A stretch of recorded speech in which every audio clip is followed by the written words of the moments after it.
Assalamualaikum warahmatullahi wabarakatuh. Sebelumnya, perkenalkan saya Hilda Safaulia dengan NIM 002475 dan kelompok A10. Nah, pada video ini saya akan menjelaskan anatomi tentang sistem pencernaan untuk memenuhi laporan praktikum anatomi blok 1 ini. Langsung masuk ke yang pertama. Laporan 1. Alif baru saja flexing ke circle tongkrongannya gara-gara perutnya mirip roti sobek pas mereka nongkrong. Teman-temannya yang merasa insecure bertanya ke Alif bagaimana cara biar bisa spek maksimal. Alif sebagai gym pro yang profesional memulai penjelasan tentang anatomi otot yang bikin perut jadi kotak-kotak. Soal yang pertama, jelaskan tentang pembagian lapisan-lapisan dinding abdomen anterior dan posterior. Yang kedua, jelaskan sistem otot yang ada di abdomen. Yang ketiga, jelaskan struktur penggantung yang menjaga organ pencernaan pada posisinya. Masuk ke soal yang pertama, tentang lapisan-lapisan pada dinding abdomen. Jadi yang dinding abdomen ini eh, ada yang dari anterolateral dan dilihat dari posterior. Dimulai dari yang anterolateral, yang pertama ada lapisan kulit. Ini dari luar ke dalam. Nah, kulit ini melekat dari pada struktur yang terletak di bawahnya dengan longgar kecuali pada umbilikus, di mana kulit itu diganti jadi jaringan parut umbilikus. Habis itu yang kedua ada fascia superficialis, di mana di fascia superficialis ini ada yang terdiri dari fascia Camper dan fascia scarpa. Fascia Camper ini itu isinya eh, banyak lemak, jadi kayak tempat simpan lemak. Tapi Sodis Karpas yang dia tuh berisi sedikit lemak, jadi kayak kebalikannya dari kamper. Nah, habis itu pada pria fascia superficialis ini akan berlanjut membentuk lapisan fascia khusus berisi sabut-sabut otot polos yang disebut fascia adaptos.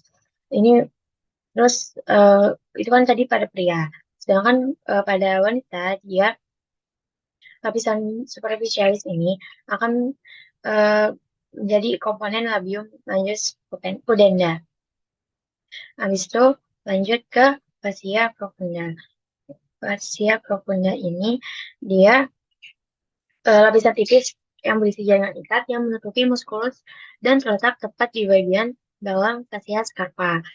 Terus habis itu siap flat muscle ini akan kan sebenarnya ada muskulus ya. Nah, siap siap muskulus itu akan tertutup oleh yang flat tapi akan tertutup oleh lapisan fascia profundus di fascia anterior dan posteriornya. Nah, secara umum lapisan-lapisan ini nggak jelas, maksudnya nggak kelihatan jelas kecuali lapisan di sebelah dalam musculus superficialis abdominis yang berkembang lebih baik. Jadi kayak dia lebih kelihatan. Nah, itu lanjut ke musculi aponeurosis. Nah, di musculi aponeurosis, jadi di dinding abdomen ini muskulusnya ini ada 5. Ada, nah ini juga apa namanya terbagi dari jadi ada flat muscle sama vertical muscle. Nah, yang flat muscle ini musculus obliquus externus abdominis, habis itu musculus obliquus internus abdominis, sama musculus transversus. Habis itu buat yang vertikalnya ada namanya musculus rectus abdominis dan musculus pyramidalis. Nah, habis itu eh, oh, ini nanti akan dibahas lebih lanjut di nomor 2 karena kan tentang musculus.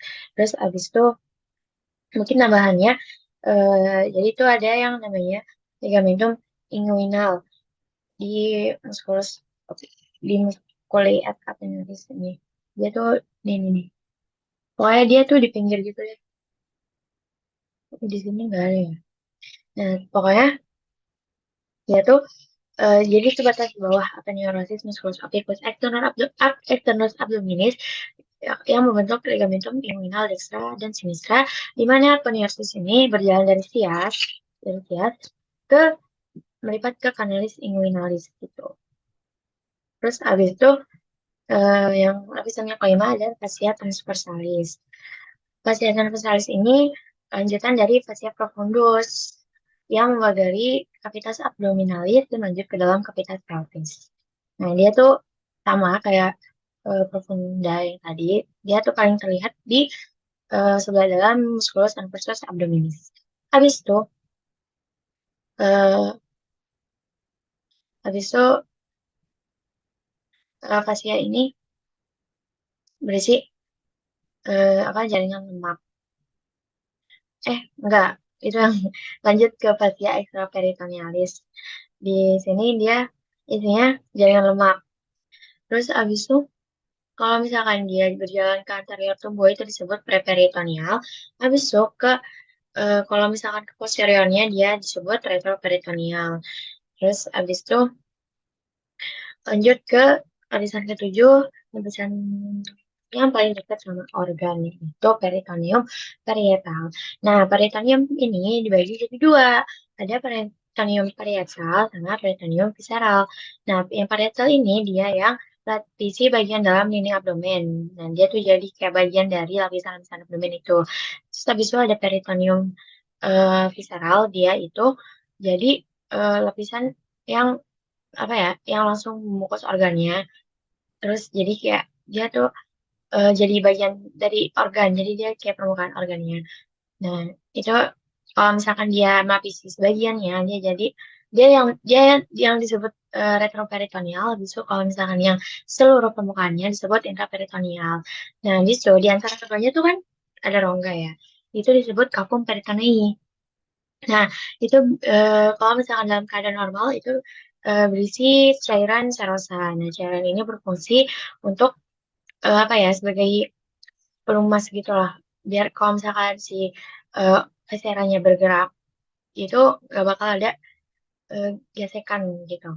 Kayak nggak rusak gitu. Nah, terus sebenarnya eh apa pas dewasa ini karena adanya perputaran pas embrional, kavum peritonei ini dia nggak bukan organ yang utuh.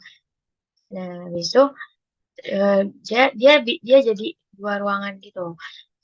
Apa namanya? Ada yang disebut yang mayor, saya kavum peritonei mayor sama kavum peritonei minor. Nah, dua kavum ini eh, dihubungin sama satu foramen atau lubang yang bernama foramen epiploica Winslowi.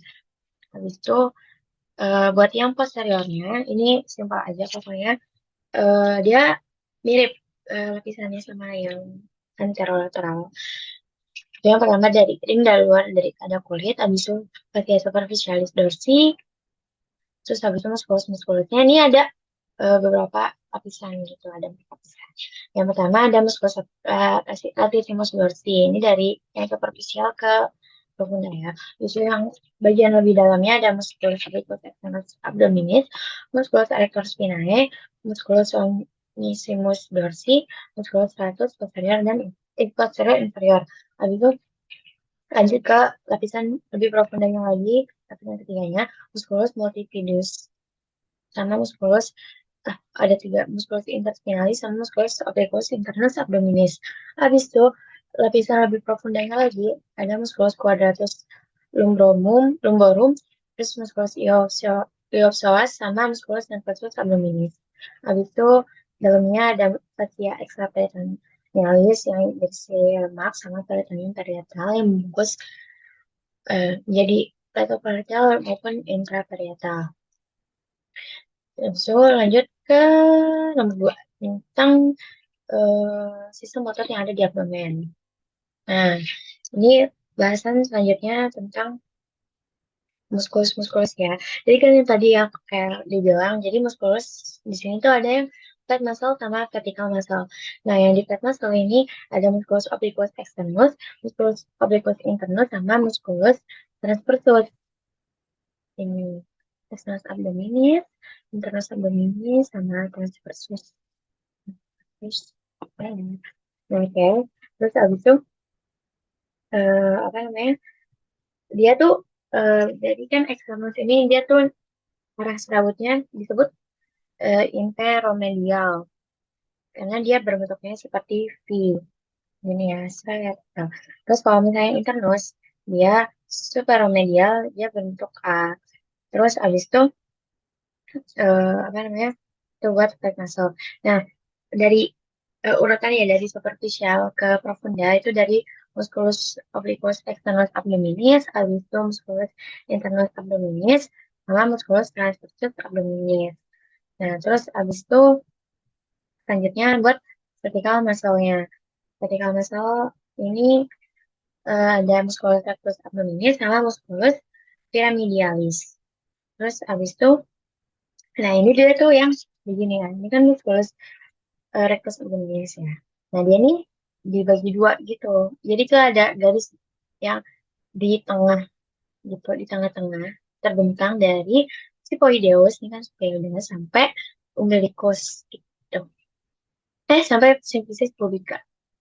Ya, simfisis pubica. Simfisis pubis habis itu, nah oh, umbilicus ini dilewati. Nah, terus habis itu, ini namanya linea alba. Nah, linea alba ini kan kan kayak kotak-kotak tadi gitu ya. Nah, itu yang samping-sampingnya ini namanya intersection tendinae. Nah, habis itu ini ada tiga. Jadi yang pertama ada yang setinggi ini proses Pelideus, habis itu umbilicus sama yang di antara keduanya gitu. Terus habis itu selanjutnya eh, dia tuh dia tuh apa ya? Dia nih dibungkus, dia di luar itu dibungkus oleh suatu lembaran yang namanya vagina musculi recti. Nah, habis itu jadi itu bakal ada aponeurosis. Aponeurosis itu kayak apa ya, tendon kalau nggak salah. Nah, dia tuh isinya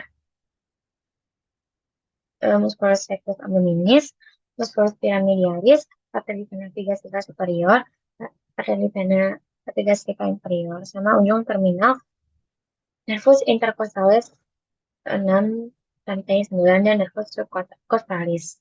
Habis itu kan pokoknya di kan ini juga ada pyramidalis ya, yang ini.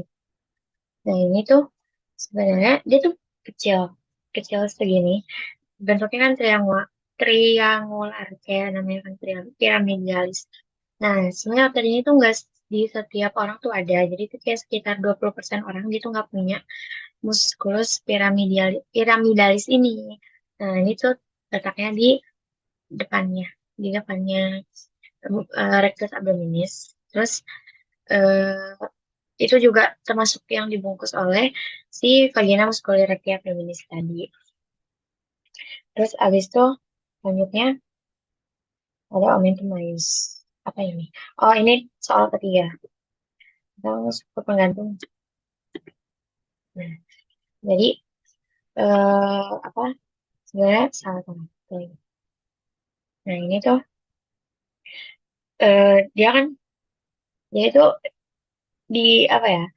Omentum maius ini nih yang tempat sebenarnya laboratorium kan yang apa tempatnya mereka. Nah, itu tuh apa namanya tuh bakal sesuai sama organ masing-masing. Misal kalau misalnya pada kolon dia namanya mesokolon. Terus kalau misalkan intestinum teno dia mesenterio. Terus appendix dia jadi mesoappendix. Nah, habis itu tapi dia ini punya namanya omentum. Dia tuh omentumnya ada dua, omentum maius sama omentum minus.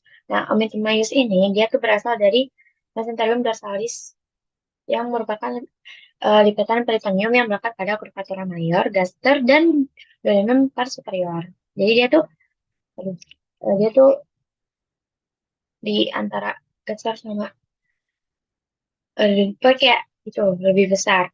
Terus abis itu kalau yang minus dia, tapi kan peritoneum yang melekatkan curvatura minor gaster dan duodenum pars superior menuju facies inferior dari hepar.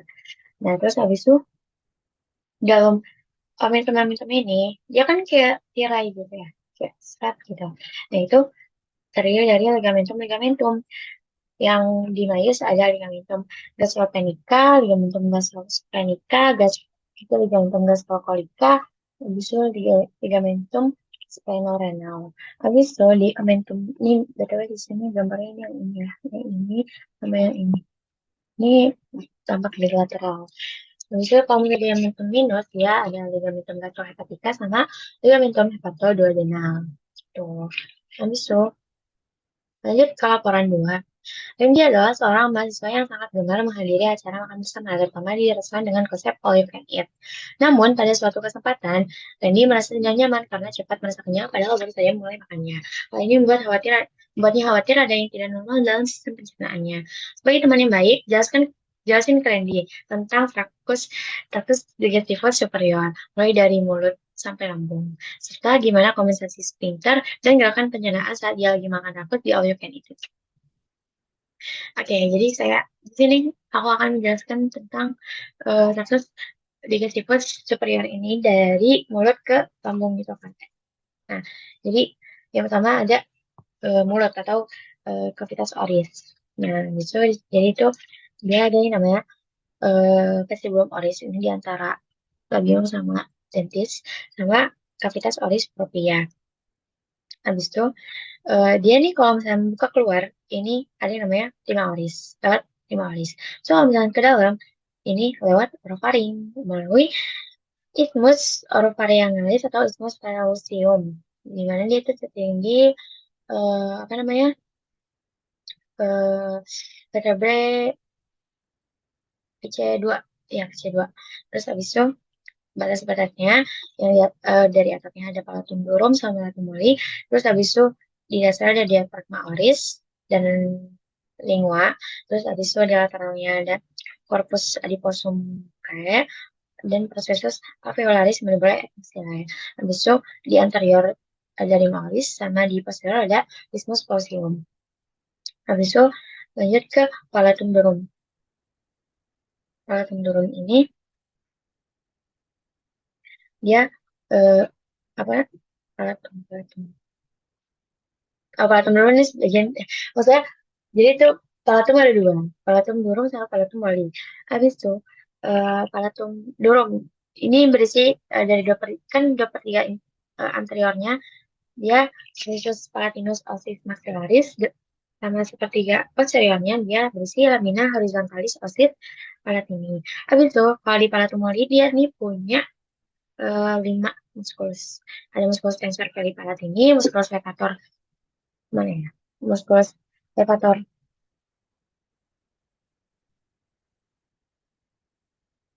musculus levator pelipalatini, musculus palato pharyngeus, musculus pupulae, sama musculus palato glossus. Habis itu eh, dia apa ya? Akan ada foramen di mana dia tuh berisi vaskularisasinya. Yang pertama ada foramen palatina mayor, sama itu itu dia bakal dilewatin sama AVN Palatina Mayor. Terus kalau misalkan foramen Palatina Minor itu bakal dilewati oleh AVN Palatina Minor. Habis itu ada fossa incisivum itu dia ada arteri Palatina Mayor dan nervus nasopalatinus. Habis itu lanjut. Oh ya, bentar. Jadi itu eh, lanjut ke lingua aja udah. Nah, lingua ini dia hmm, apa namanya? Dibagi jadi bagian juga. Jadi ada yang namanya apa namanya sulcus terminalis. Nah, sulcus terminalis ini nih yang bagi dua eh, apa lingua jadi dua per tiga anterior sama sepertiga posterior. Nah, habis itu di tengah sulcus terminalis ada yang namanya ini foramen secum. Nah, foramen secum ini dulunya merupakan ductus pyroglossus. Habis itu pertama ada dari depan ini ya. Ada pars presokalis. Ini kayak kan sebelum presokalis ini. Nah, ini ada papila-papila buat pengucapan rasa. Pengucapan apa sih ya gitu lah. Itu ada papila piliformis,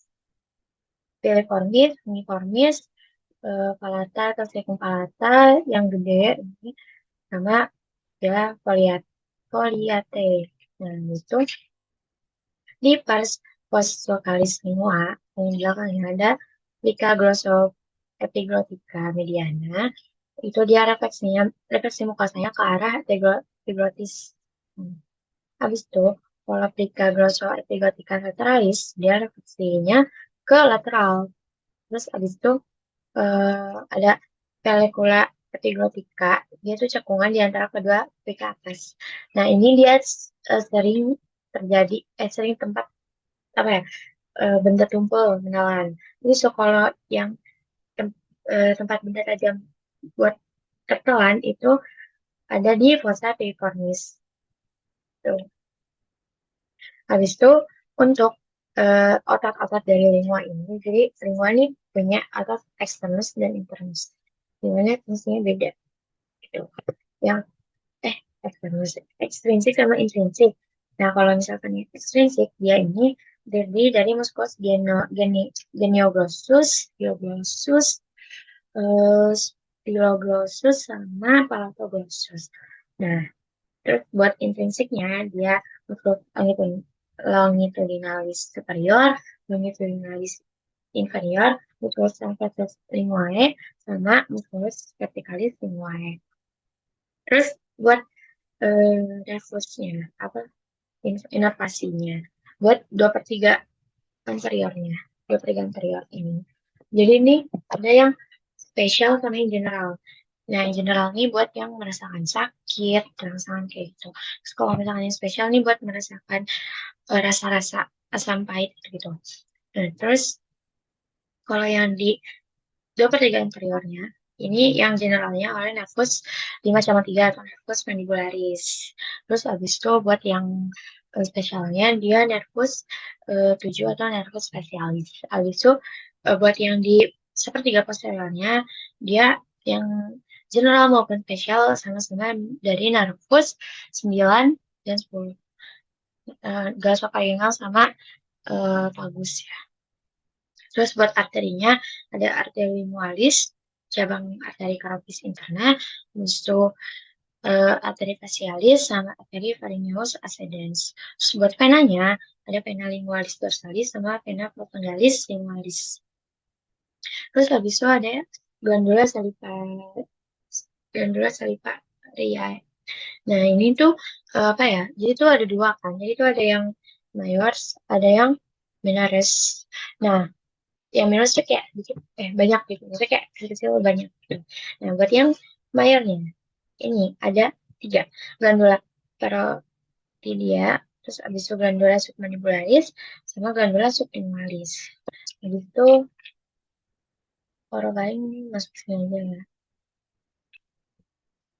Terus abis itu lanjut masuk ke orofaring, masukkan makannya. Nah, sebenarnya ini faring dibagi jadi 3 kan. Ada yang nasofaring, orofaring, sama laringofaring. Nah, buat orofaring ini dia tuh eh, tinggi dari vertebrae cervical 2 sampai 3. Nah, orofaring ini dia itu yang tadi apa, isthmus faucium. Nah, sebenarnya di isthmus faucium ini berarti di sini. Nah, di isthmus faucium ini dia apa namanya? Ada lingkaran jaringan limfoid atau yang biasa disebut jadi annulus waldear. Dia tersusun atas rangkaian yang pertama ada kranial. Dari yang kranialnya itu ada tonsilla pharyngealis, ada adenoidea, di lateralnya tonsilla palatina, kalau di caudalnya ada tonsilla lingualis, sama tonsilla tubal. Tuh. Habis dari orofaring itu masuk ke faringnya. Nah, masuk ke faringnya. Nah, jadi itu faring salah. Esopagusnya salah. Maaf. Esophagus ini dibagi jadi 3 pars. Jadi itu ada yang pars cervicalis, thoracalis, sama abdominalis. Nah, tingginya ini kalau cervicalis dia dari 6, VC6 sama sampai VT1, habis itu thoracalis ini VT1 sampai VT10. Nah, abdominalis dia VT10 sampai VT11. Letaknya ini dia di posterior dari trakea. Trakea dia di bagian posteriornya. Ini penampakan dari lateral. Terus habis itu apa namanya, esophagus ini punya angusi atau penyempitan. Ada 3. Yang pertama ada yang superior. Dia tuh setinggi PC6. Habis itu angusia media dia setinggi VTH 4 atau 5. Habis itu angusia inferior dia tuh setinggi VTH 10. Habis itu arteri yang mengvaskularisasi esophagus ini, dia juga dibagi tiga. Jadi sepertiga superiornya dia oleh arteri tiroidea inferior, habis itu sepertiga medialnya dia dari arteri bronchialis dextra et sinistra, habis itu di sepertiga inferiornya dia dari arteri gastrika sinistra, habis itu di vena dia tuh sepertiganya juga sama namanya vena tiroidea inferior, tapi di sepertiga medialnya dia jadi vena azygos namanya, habis itu eh, yang inferiornya sama jadi vena gastrika sinistra. Terus habis itu untuk inervasinya untuk parasimpatisnya dia nervus vagus, sedangkan simpatisnya dia nervus panicus majus gitu. Terus abis itu limfatika dari esophagus ini dari pars thoracica. Dia tuh ada yang namanya nodule limfatiki mediastinum, nodule limfatiki tracheobronchialis dan paratrachealis. So kalau pars abdominalis ada namanya nodule limfatiki faring inferior dan nodule limfatiki gastrik gitu. So dari esophagus lanjut ke siapa namanya Gastar gitu.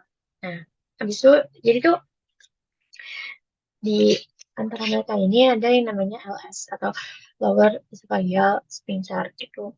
Nah, ntar dulu, lanjut dulu. Jadi kita masukkan ada yang namanya LS tadi. Nah, terus di sini jadi tuh gastarnya dibagi jadi empat, sebentar, empat bagian. Ada yang namanya fundus, bagian sini, terus habis itu pas kardiaka tuh yang ini, terus habis itu ini korpusnya, terus habis itu ini ada pilorika. Nah, pilorika ini ada yang kanalis sama ada yang antrum, piloricum. Nah, terus habis itu apa namanya? Dia punya yang namanya curvatura. Curvatura itu kayak kelengkungan gini. Ini curvatura minor, ini curvatura major. Terus habis itu dia dilekati oleh di sini bakal ada momentum minus, di sini ada momentum minus. Terus habis itu, balik ini tadi ada momentum minus tuh yang isinya ligamentum hepatoduodenal sama gastrohepatikum. Terus kalau misalkan di momentum minus dia dari ligamentum gastrocolica, gastrifrenica, gastrolineal sama sphenorenal. Nah, terus habis itu ada yang namanya orpisium. Habis itu dia tuh ada yang kardiakum. Bentuknya gitu. Itu setinggi VCH 11. Habis itu di Apicium piloricum setinggi vital 1. Nah, nah di dinding apa Getzer ini dia punya lapisan-lapisan kan. Nah, dia dari luar ke dalamnya yang pertama ada tunica serosa. Terus habis itu ada tunica muscularis. Itu berisi dari musculus ada stratum longitudinum, circulus sama optic. Nah, terus habis itu ada tunika submucosa sama tunika mucosa. Terus habis itu buat inervasi atau vaskularisasinya, ya ini ada jadi di curvatura minor ya. Curvatura minor ini gastrika sinistra, lanjutan dari esophagus yang tadi. Terus habis itu yang di bagian sininya oleh gastrika arteri vena gastrika sinistra, ini arteri vena gastrika dextra. Habis itu ada gastrika brevis, terus arteri vena gastrika brevis, habis itu gastromentalis sinistra sama gastromentalis dextra. Terus sebenarnya ada yang namanya gastrika posterior dan itu tapi nggak selalu ditemuin gitu. Terus penanya juga sama, di mana eh, gastrika gastrika sinistra sama dextra penanya nanti bermuara ke vena porta hepatis. Terus habis itu buat vena gastrika brevis sama gastromentalis sinistra dia bermuaranya ke vena lienalis, sedangkan gastromentalis dextra dia bermuara ke mesenterica superior. Terus untuk inervasinya, parasimpatisnya sama oleh nervus vagus, terus simpatisnya oleh nervus panicus majus. Terus habis itu lanjutkan nodule limfatika. Limfatika ada ya sesuai otaknya. Dia kalau misalkan yang eh, sini oleh yang sini saya ini oleh Dexter. Lanjut ke soal selanjutnya itu tentang eh, pintar dan gerakan pencernaan saat dia makan makan banyak kayak gitu kan. Nah, buat sphincternya ini, yang pertama tuh ada LS atau lower esophageal sphincter. Nah, kalau misalkan pas dia makan banyak kayak gitu, sphincter ini sering membuka lebih sering atau lebih lama untuk mengizinkan makanan masuk ke dari kerongkongan atau dari esofagus ke lambung. Nah, terus habis itu kalau misalkan terlalu banyak tekanan di lambung akibat makanan berlebihan, sphincter ini bakal bisa melemah. Terus habis itu bakal memungkinkan terjadinya reflux, di mana asam lambungnya naik ke esofagus ke kerongkongan. Jadi yang kayak ujungnya tuh kalau ada parah tuh jadi GERD tuh. Terus habis itu ada yang namanya musculus sphincter pylori tadi kan. Nah, ini sebenarnya yang mengatur keluar makanan dari gaster ke duodenum. Terus kalau misalkan pas makan banyak, apa gaster ini butuh lebih banyak waktu untuk mencari makanan sebelum muskulus ini, sphincter ini membuka untuk mengeluarkan makanan ke duodenum. Nah, habis itu gerakan-gerakan yang mungkin kan pas makan ini ada yang pertama itu peristaltik yang ada di esophagus. Nah, kalau misalkan lagi makan banyak kayak gitu, kontraksi otot di esophagus ini menuju gaster ini bakal apa ya kecepatannya tuh lebih cepat, lebih tinggi. Terus habis itu ketika di lambungnya, di sekitar gasternya, pas apa namanya makanannya dicampurin sama apa HCl asam lambungnya, cairan lambungnya itu kan jadi kimus kan ya. Nah, habis itu kalau misalkan makin banyak makanannya, gerakannya bakal lebih intens dan gasernya bisa meregang hingga batas untuk menampung semua makanan yang dimakannya. Habis itu pengosongan lambungnya juga bakal lebih lambat. Kenapa? Karena ketika kita makannya banyak gitu kan, itu bakal butuh lebih banyak waktu buat mecahin makanan yang kita makan itu. Jadi bakal lebih banyak di bakal lebih lama di lambungnya gitu. Next.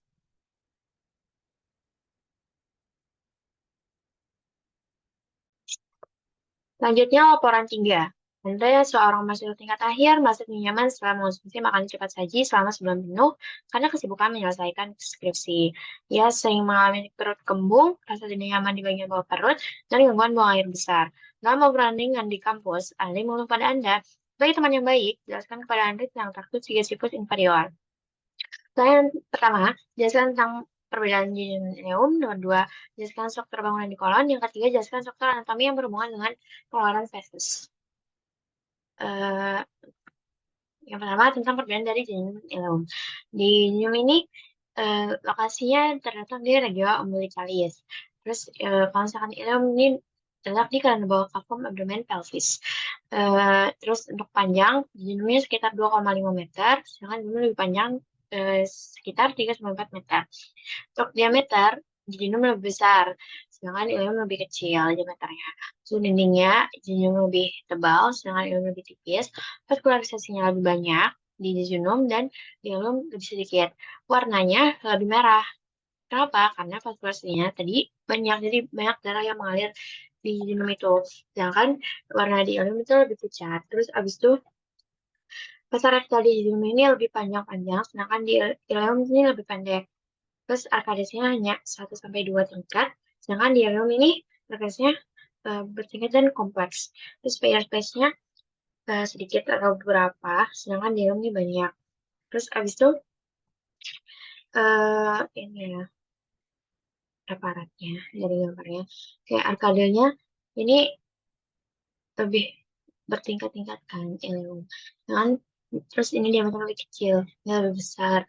Terus ini arkadenya cuma 1 tingkat. Terus abis itu pas arterial panjang, ini pas arterial lebih pendek. Oh, oke. Baik, lanjut ke yang kedua tentang kolon. Bangunan struktur bangunan di kolon. Nah, kolon sendiri ini terbagi dari ada 4 ya. Jadi kolon ascendens naik, kolon transversum, kolon descendens sama sigmoideum. Nah, dia ini eh, ascendens dan descendens ini merupakan retroperitoneal. Jadi dia dibungkusnya cuman sebagiannya aja, bagian dari kolonnya. Sedangkan di transversum dan sigmoideum dia intraperitoneal itu kayak seluruhnya. Jadi yang apa ya vertikal bentukannya dia tuh cuman sebagian, sedangkan yang kayak gini cuma datar horizontal dia semuanya gitu.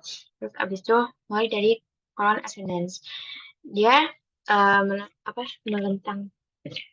membentang dari sekum sampai ke permukaan inferior lobus hepatis dexter. Nah, itu dia kan ada belokan ya di sini. Ini namanya flexura polydextra. Terus abis itu yang ujungnya jadi kolon transversum kan. Terus dipisahkan dari dinding abdomen anterolateral oleh omentum majus. Terus abis itu ini omentum majus.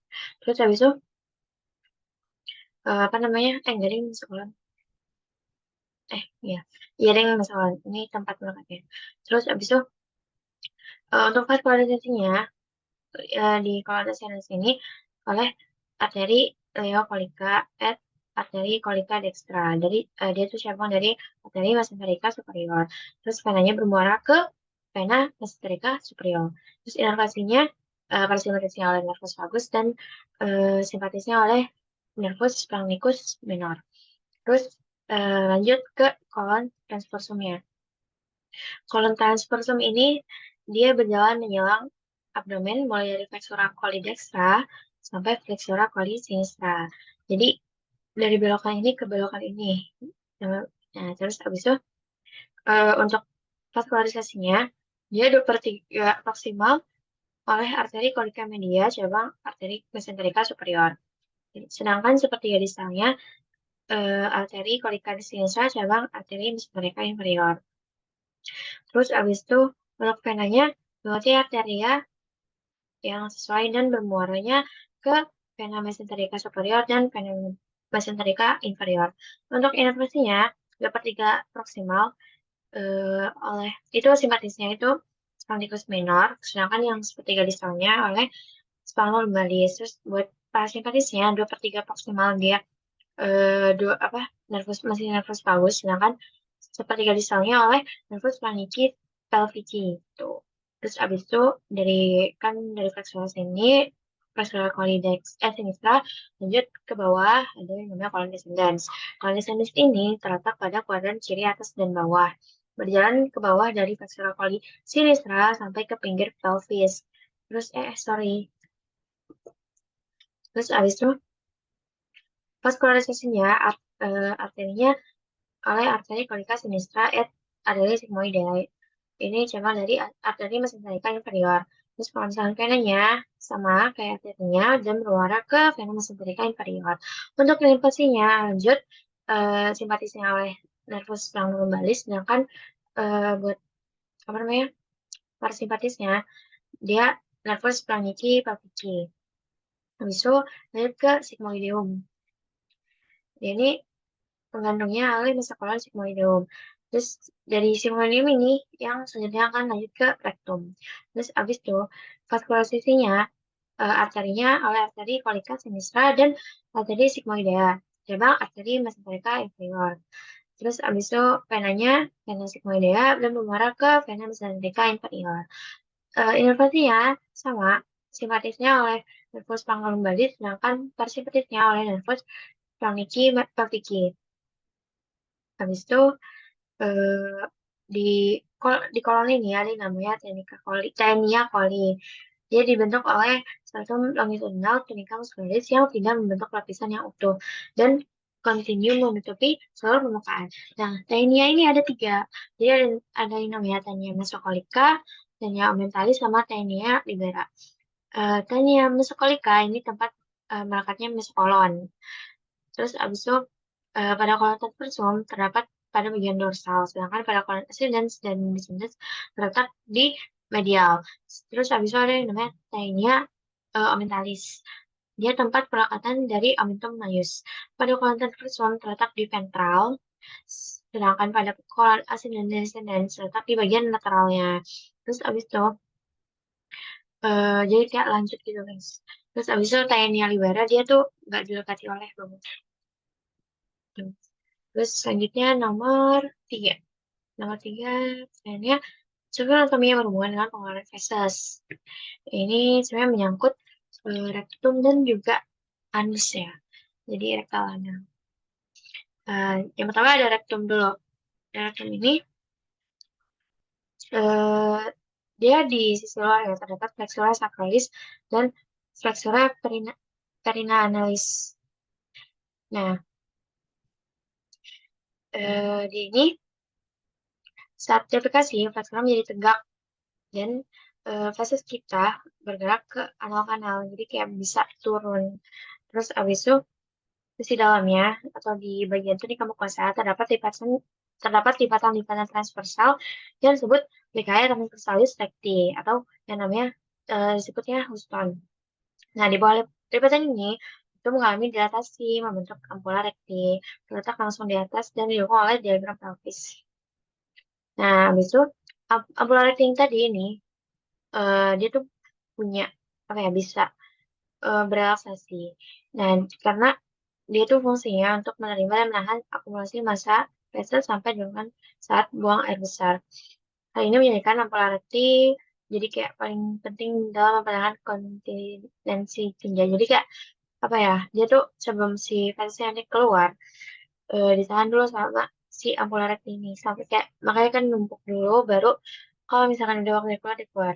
Habis itu, zona transisi dari rektum ke analis ada namanya linea anorectalis atau anorectalis junction.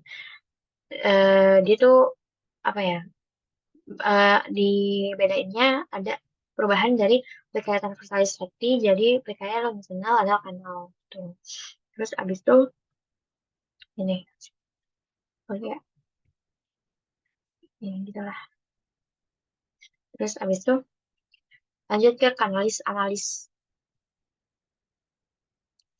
Kanalis analis ini terletak di bawah diafragma pelvis dan berakhirnya di anus. Anal kanal dibagi jadi 3 segmen.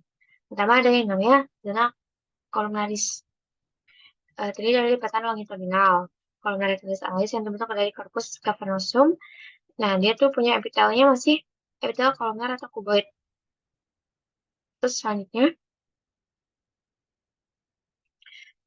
ada yang namanya petenalis. Nah, dia tuh epitelnya udah squamous kompleks, tapi yang masih non keratinisasi atau non konifikasi.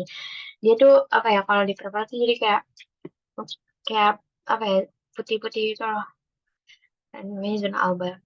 Nah, garis besar pada zona ini disebut linea pectinate atau linea delta. Nah, dia ini ada di bagian ini ya, yang namanya papula anales. Selanjut, zona kutanea. Terus di zona kutanea ini, itu ya kulit eksternal kita. Apa ya, jadi kayak dia epitelnya epitel squamous kompleks kornifikasi. Coba sih tidak konsisten, jadi kayak nggak tetap itu loh, oleh linea anokutanea. Terus abis itu apa analis ini punya otot-otot sphincter ini sphincter ini ada musculus sphincter ani internus, dia tuh merupakan otot poros. Habis itu ada musculus corrugator ani. Terus habis itu ada dia tuh merupakan otot poros juga. Habis itu ada musculus sphincter ani externus, dia udah otot skelet. Terus habis itu musculus puborectalis, dia juga udah otot skelet. Habis itu buat vaskularisasinya ada arteri rectalis superior. Arteri superior, superior ini cabang dari arteri mesenterica inferior. Habis itu ada arteri rectalis media, dia cabang arteri iliaca interna, sama arteri rectalis inferior. Cabang dari tadi iliaca interna juga. Terus abis itu venanya, venanya sama namanya kayak arterinya. Terus apa ya? Cabangnya juga sama kecuali di vena rectalis inferior dia dari vena pudenda interna. Nah, terus habis itu kalau yang rectalis superior nanti berakhirnya di vena porta. Bermuara di vena porta. Habis itu kalau misalkan vena rectalis media, dia bermuara di vena cava inferior. Terus kalau misalkan vena rectalis inferior kan tadi vena pudenda interna, terus ke vena iliaca interna, vena cava inferior. Nah, habis itu inervasinya dia sifatnya oleh nervus spinal lumbalis. Habis itu kalau misalkan parasimpatisnya oleh spandiki pelvici. Nah, habis itu racun di bagian kaudal juga di bagian ujungnya mendapat inervasi dari cabang plexus sacralis yaitu nervus pudendus yang disebut nervus hemorrhoidalis inferior. Gitu kurang lebihnya dari saya. Untuk materi anatomi blok 1.3 ini kurang lebihnya mohon maaf. Saya Papa Aulia dari kelompok kelas 10 undur diri. Wassalamualaikum warahmatullahi wabarakatuh.